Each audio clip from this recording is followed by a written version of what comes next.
మాట్లాడకుండా ఆంజనేయం మహావీరం బ్రహ్మ విష్ణు శివాత్మకం తరుణార్క ప్రభం శాంతం ఆంజనేయం నమామ్యహం.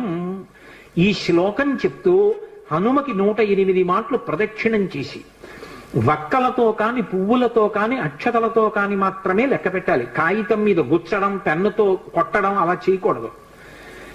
వక్కలు 108 ఓ డబ్బాలో పట్టుకెళ్ళి ఖాళీ డబ్బా పట్టుకెళ్ళి ఈ ఒక ప్రదక్షిణం చేసినప్పుడు మళ్ళీ స్వామి దగ్గరికి రాగానే నిలబడి ఈ శ్లోకం చెప్పడం.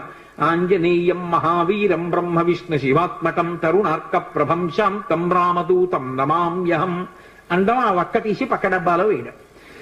108 ఇందులో వక్కలు అందులోకి వచ్చాయంటే 108 ప్రదక్షిణాలు అయిపోయాయి. మళ్ళీ వక్కల డబ్బా పట్టుకుని ఇంటికి వెళ్ళిపోవడం.